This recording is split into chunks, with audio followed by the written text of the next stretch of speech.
And they used the invasion, which they had told him they would not intervene with, so that George Bush Sr. would have an excuse to invade him. Saddam was a little too strong for them. George Bush Sr. didn't get elected again. He had to wait 8 years. His son got in. He had to finish the job.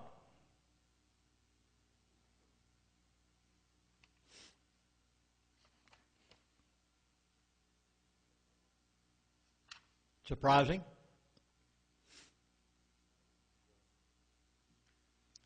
Jot this statement down, if you will, please. The standard currency of the world is oil. Whatever oil is denominated in will determine what the standard currency of the world is. The Federal Reserve note is nothing but a piece of paper. It is not the standard currency of the world. At one time it was solid. You remember it. Back in 1960, you could take one of these into a bank and buy one of these. Can you today? A silver dollar now costs $20 to $25, depending on its quality. That $1 piece of paper will not buy it anymore. If Iraq, if we fail, it's not going to be because we don't give them a democracy. Oh, by the way, you do know that we are not a democracy. I pledge allegiance to the flag of the United States of America and to the republic for which it stands. Not democracy. A democracy is we, the sheeple. A republic is we, the people. They want a democracy given to Iraq because they want control by the oil men of the world.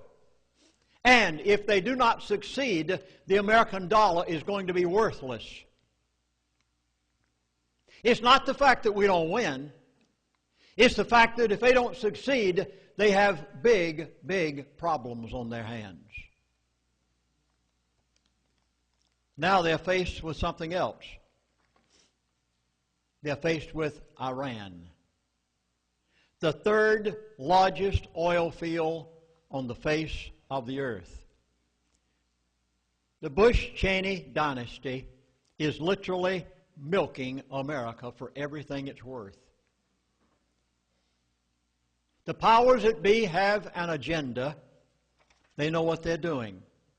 I heard them talk about a 30-year plan for the Arabs when I was the chaplain on the Trans-Alaska Oil Pipeline, and I have watched them carry out their plans meticulously without one single flaw. Now, before I give the next very startling portion of this lecture, I want to give an example. You'll very readily recognize this, any of you who are 50 and above. You'll easily remember back these days. In 1984, I had a phone call one day. It was from Mr. Ken Fromm. He was back with Atlantic Richfield down in Houston. You know, even the powers that be sometimes are a little proud and haughty. Have a good time bragging.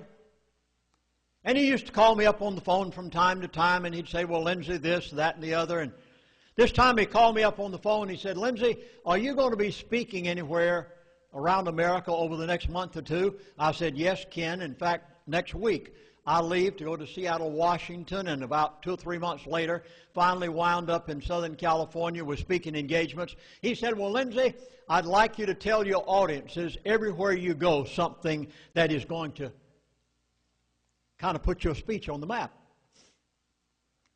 He was bragging, feeling good that day. And I said, Ken, what do you mean? Now, oil at that time was $32 a barrel. We thought it could never go any higher or the world would go broke.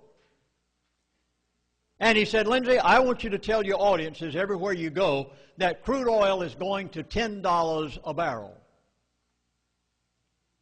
I said, Ken, no. No. I said, that can't happen. I said it would break the Arab world. It would break the oil-producing countries of the world. I said the people would rise up against their leaders and against their sheikhs and sheiks. I said, no, that can't happen. You can't go to $10 a barrel. Ken said very quietly on the phone, Lindsey, come on now. You sat in our board meetings. You know who tells OPEC what we're going to give them for a barrel of oil. He said, Lindsey, you know who's doing this. He said, now come on, take my word for it. It is going to $10 a barrel.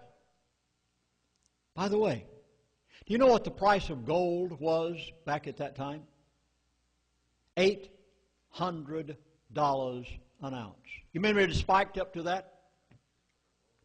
The powers that be who had made the Arabs and the other oil-producing countries of the world had said to these wealthy sheikhs and sheiks and others, they'd said, buy gold. No greater investment in the world than gold. They bought it. They bought it by the train car loads. They lined their swimming pools with it. They bought their Rolls Royces and their gold. They had everything they wanted, and they'd paid $700 and $800 an ounce for it because they'd been told by the people who I'm going to tell you who they are before I finish my lecture tonight. You're going to be surprised who they are. They'd been told by those people to buy gold, and they did.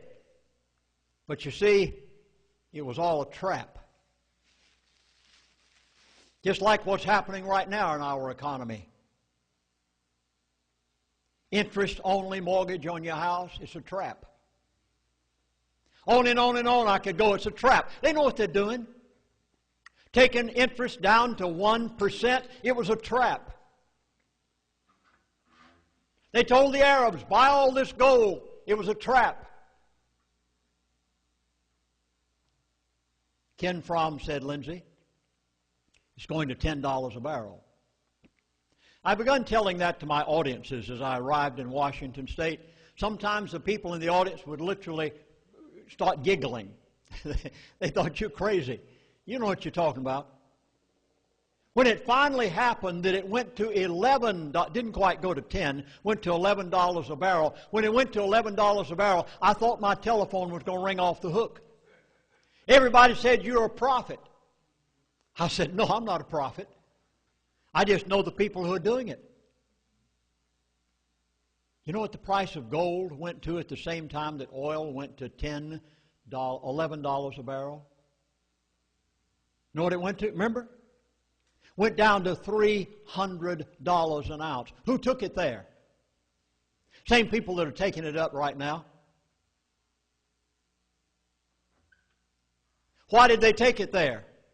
Because they knew that the oil-producing countries of the world who had signed on the dotted line, whom they had sold their gold to at $700 and $800 an ounce, would now have to sell it in order to maintain their economy, and they would have to sell it back to the same people they bought it from for $700 and $800 an ounce. They would have to sell it back to them in order to be able to put food on the table in their countries. They'd have to sell it back for $300 an ounce. It was all done by a designed, manipulated plan, planned in advance, and I knew it 6 months before it happened. Because I'd been told so by the senior executive of Atlantic Richfield, who kind of giggled over the phone and said, Chaplain, come on now. You know who's doing this.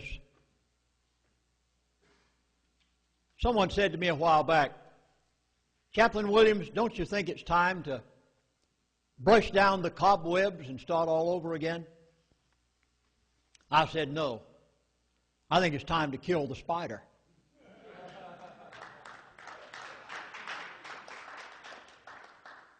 The price of gasoline at the gas pump is a form of taxation imposed by them.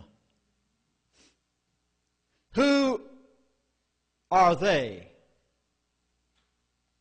You want to know who really makes the money? that you're paying at the gas pump?